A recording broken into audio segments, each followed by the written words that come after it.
Brought to you by V-Guard.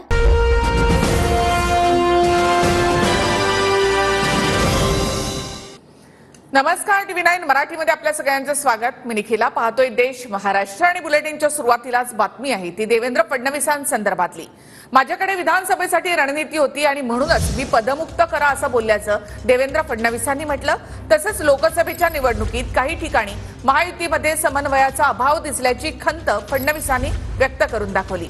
दरम्यान उद्धव ठाकरे यांच्यावर देखील देवेंद्र फडणवीसांनी जोरदार हल्लाबोल केला आहे. विधानसभेसाठी रणनीती तयार आहे, मैदान फत्ते करणार असं देवेंद्र फडणवीस म्हणाले. मी राजीनामा देण्याचा विचार केला तेव्हा माझ्या डोक्यात काही रणनीती होती, आजही आहे.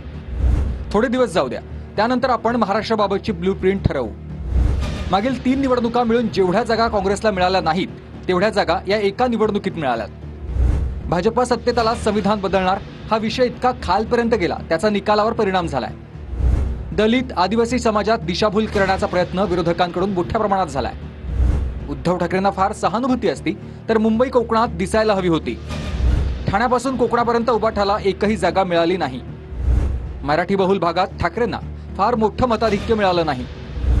परंतु ठाकरे गटाला विशिष्ट समाजाच्या मतांवर एखाद्या विधानसभेत प्रचंड मताधिक्य मिळाल्यानं त्यांच्या जागा आल्यात. मराठा समाजाचा फटका बसलाय, पण ज्यांनी 1980 पासून मराठा आरक्षणाला विरोध केला त्यांच्याकडे मतं गेली. नॅरेटिव्ह तयार करण्यात विरोधक यशस्वी झाले, पण आपला मतदार सगळा गेला असता तर 43% मतं मिळाली नसती. यशाचे बाप अनेक असतात, पण अपयशातही अपयश ताकदीनं अंगावर घ्यायचं असतं, ते पचवायचं असतं आणि नवीन निर्धार करायचा असतो. देवेंद्र फडणवीस हा पळणारा व्यक्ती नाही, हा लढणारा व्यक्ती आहे. हे आज पुन्हा एकदा आपल्याला सांगतो. तर माझ्या डोक्यात काही स्ट्रॅटेजी होती, आजही आहे. माननीय अमितभाई शाह यांना भेटून आलो, त्यांनाही माझ्या डोक्यात काय ते सांगितलं. पण त्यांनी मला सांगितलं की आता पहिले हे सगळं काम चालू द्या, पण नंतर आपण काय ब्लूप्रिंट तयार करायची आहे महाराष्ट्राची ती तयार करू. कधी कधी पराजय होतो, पण पराजय झाल्यानंतर एकमेकाच्या डोक्यावर खापर फोडू नका.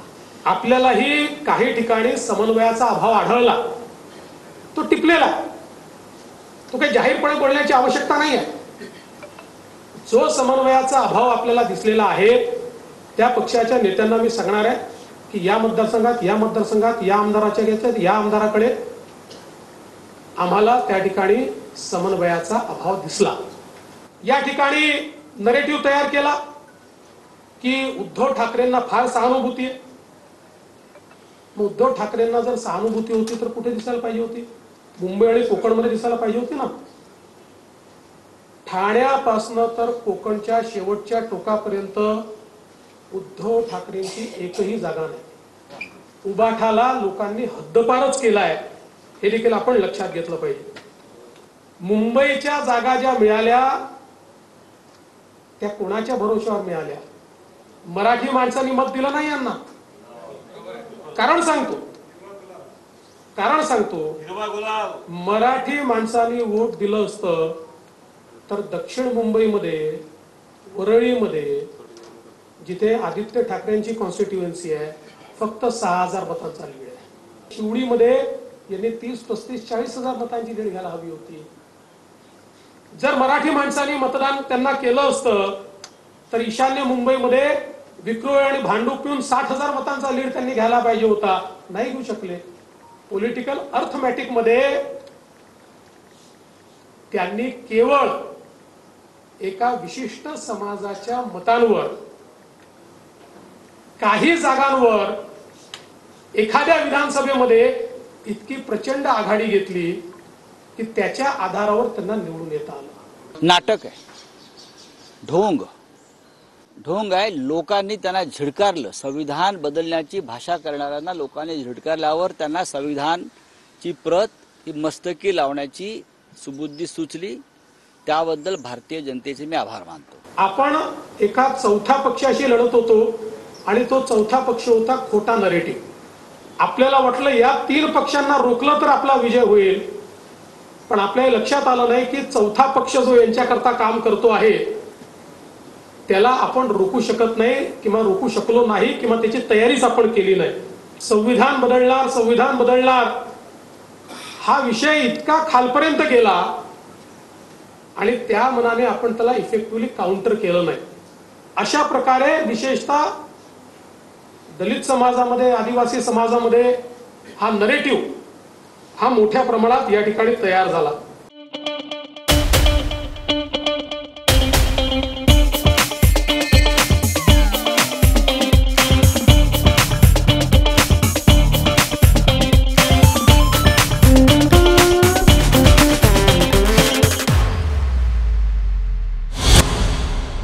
मुल्ला मौलवींची मदत घेतल्यामुळे ठाकरे गटातील खासदार नाराज असल्याचा दावा खासदार नरेश मस्केंनी केलाय. दरम्यान यानंतर ठाकरे गटानं सुद्धा मस्केंवर पलटवार केला.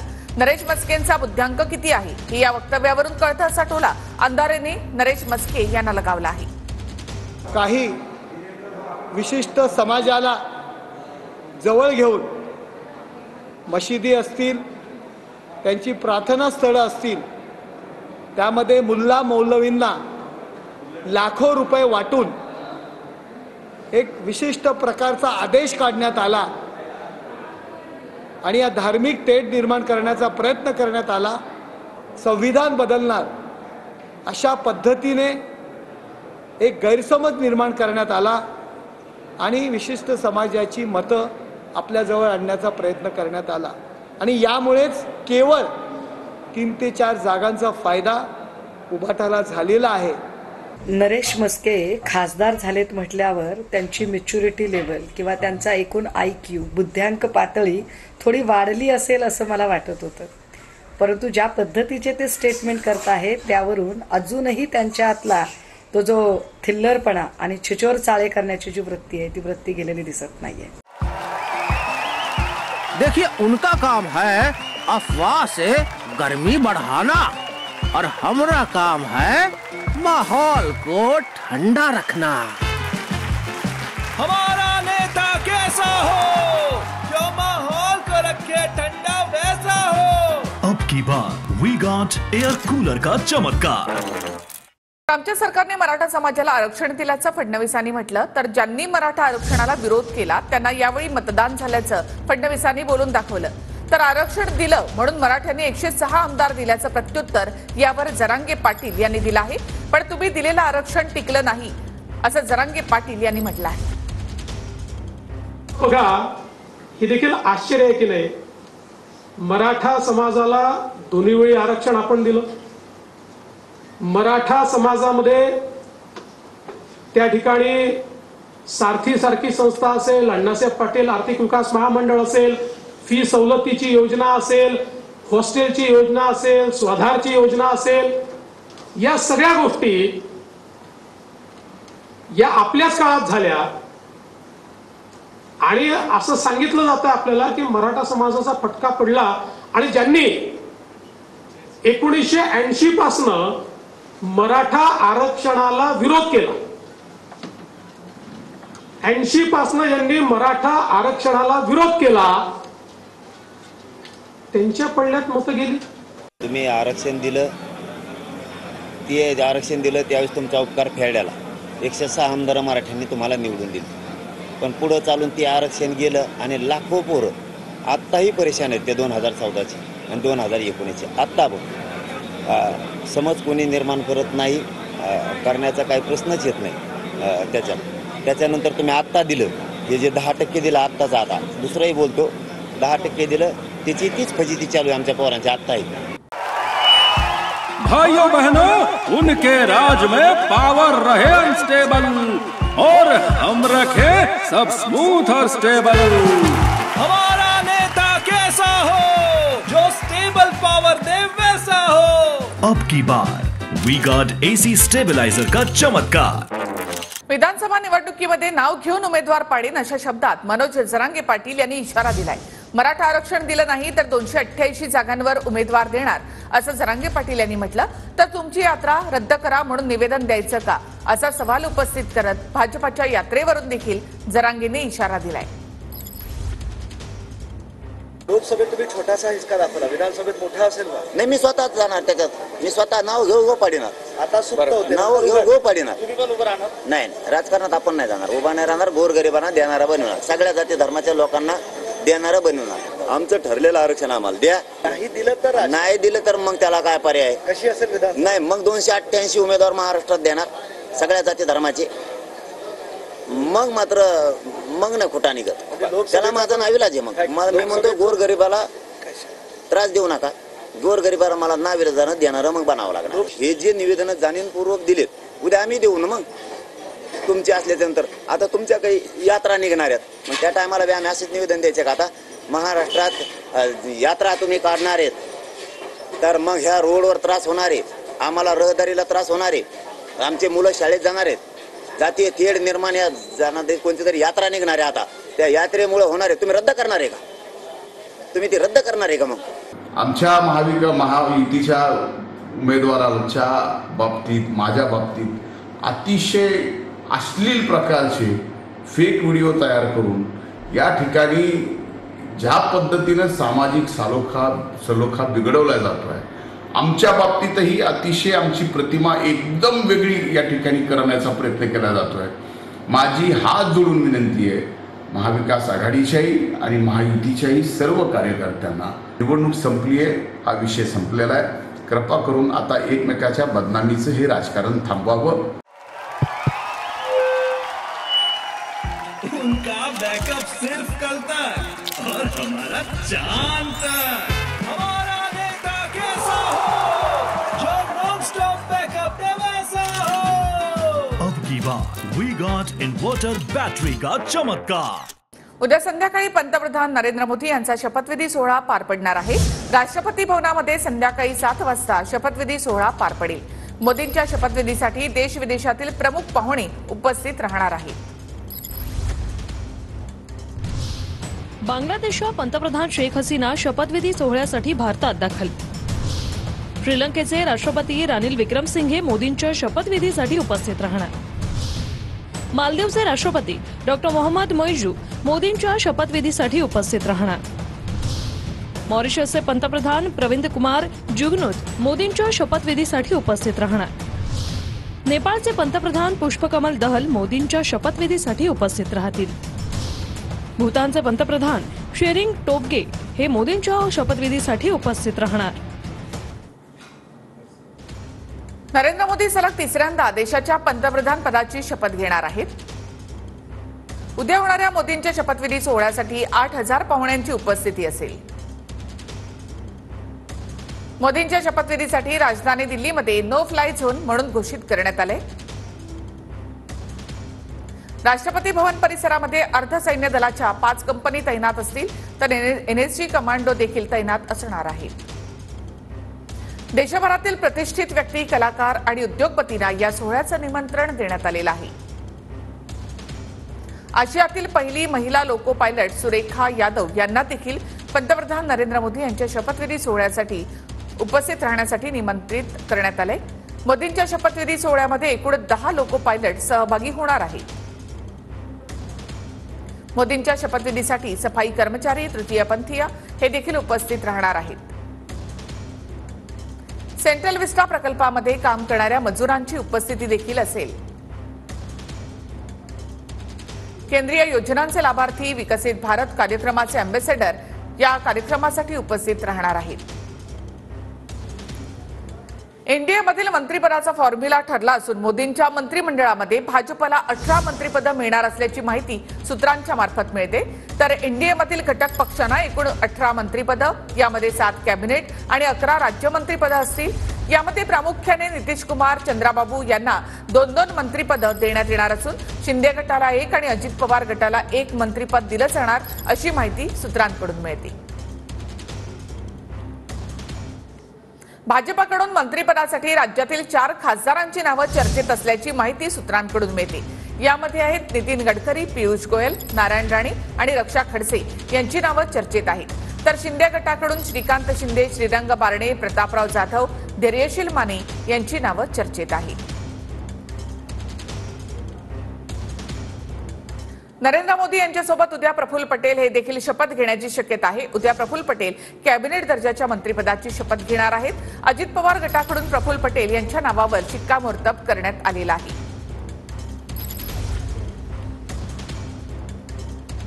विरोधी पक्षनेता होण्याबाबत विचार करणार असल्याचं राहुल गांधींनी म्हटलं. काँग्रेसच्या बैठकीमध्ये राहुल गांधींनी विरोधी पक्षनेता व्हावं असा प्रस्ताव मांडण्यात आला होता. दरम्यान यावर विचार करणार असं राहुल गांधी म्हणाले. आणि आता महत्वाच्या 25 बातम्या पाहूया. शिंदे गटाच्या प्रतोदपदी श्रीरंग बारणेंची निवड. संसद अधिवेशन काळामध्ये बारणे प्रतोद म्हणून काम पाहतील.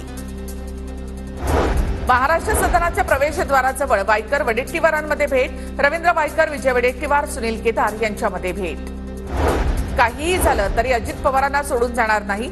सर्व आमदारांनी दादांच्या पाठीमागे ठामपणे राहण्याचा निर्णय घेतलेला आहे. सुनील शेळके यांचं विधान.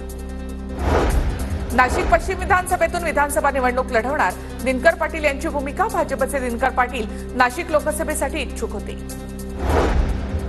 बारामतीमधील विजयानंतर सुप्रिया सुळेंकडून अनंतराव थोपटे यांची भेट. थोपटेंच्या भोर विधानसभा मतदारसंघातून सुप्रिया सुळेंना 43,000चं लीड. कोल्हापूरमध्ये लागले शरद पवारांचे बॅनर. सुजल्यावर कळतं शरद पवारांनी मारलंय कुठे. बॅनरवर उल्लेख. बॅनरच्या माध्यमातून शिंदे गट आणि अजित पवार गटाला डिवचलं. बीडच्या शिरूरमधील रायमोहा गावामध्ये पंकजा मुंडेंबद्दल आक्षेपार्ह पोस्ट केल्याप्रकरणी बंदचं आवाहन. गुन्हा नोंद करून कारवाई करण्याच्या मागणीसाठी शिरूर शहर बंदचं आयोजन. विधानसभेमध्ये 200हून अधिक जागा जिंकण्याचा मानस. विजय वडेट्टीवार यांचं विधान. तर विधानसभेपर्यंत फडणवीस पदावर कायम राहिले तर आम्हाला फायदाच होईल, वडेट्टीवारांचा टोला. विजय वडेट्टीवार कधी काय बोलतील याबद्दल सांगू शकत नाही. 200 पार जाण्याच्या दाव्यावरून प्रसाद लाड यांचा वडेट्टीवार यांच्यावर निशाणा.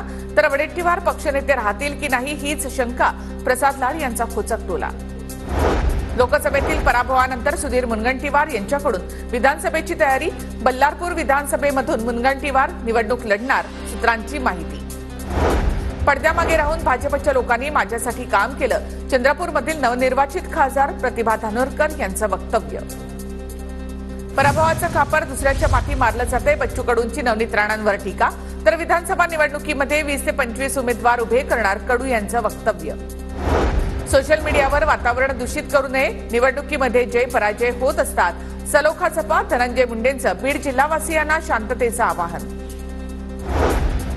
पंकजा मुंडेंबद्दल आक्षेपार्ह विधानाप्रकरणी शिरूर कासार शहर बंदची हाक. आक्षेपार्ह विधान करणाऱ्या व्यक्तीवर कठोर कारवाई करा, पंकजा मुंडेंच्या समर्थकांची मागणी. पदवीधर आणि शिक्षक मतदारसंघ मतदानाची वेळ वाढवण्याचा निवडणूक आयोगाचा निर्णय. सकाळी 7 ते सायंकाळी 6 वाजेपर्यंत मतदान करता येईल. आधी सकाळी 8 ते दुपारी 4 पर्यंतचीच वेळ होती. नाशिक शिक्षक पदवीधर मतदारसंघ निवडणुकीमध्ये राजकारण तापलं. अपक्ष उमेदवार किशोर दराडे अद्यापही संपर्काच्या बाहेर. शिवसेनेच्या किशोर दराडेंच्या नावाशी साधर्म्य असल्यामुळे हल्ला झाल्याचा विवेक कोल्हेंचा आरोप. विशाल अग्रवालला जिल्हाधिकाऱ्यांचा दणका. अग्रवालच्या महाबळेश्वरमधील क्लबवर हातोडा. विशाल अग्रवालच्या अनधिकृत एमपीजी क्लबवर कारवाई.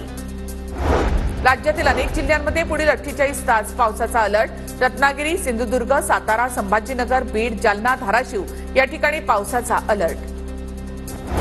आणि एक महत्त्वाची बातमी. महाडमध्ये जोरदार पावसामुळे दरड कोसळली आहे. मुंबई गोवा महामार्गावर दरड कोसळली. काही काळ त्यामुळे वाहतुकीचा खोळंबा झाला होता. तर दरड कोसळतानाची ही दृश्य आपण या ठिकाणी पाहतोय.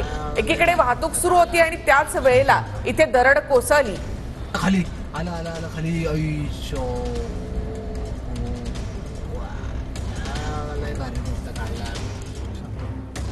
तर एक्सक्लुझिव्ह दृश्य ही आपण पाहतो.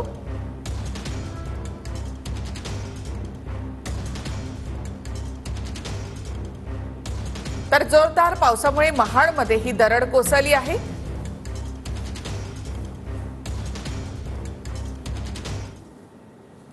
तर लोकसभा अध्यक्षपद घ्या नाहीतर भाजप पक्ष फोडेल असं आदित्य ठाकरे म्हणाले. काही वचन दिलं असेल तर ते लिहून घ्या. भाजप शब्द मोडतो अशी टीका आदित्य ठाकरेंनी केली आहे.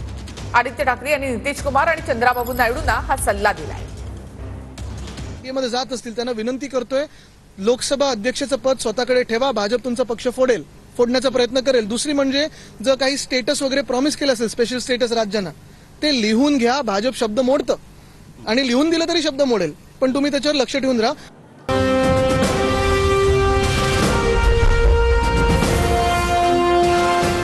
Brought to you by V-Guard,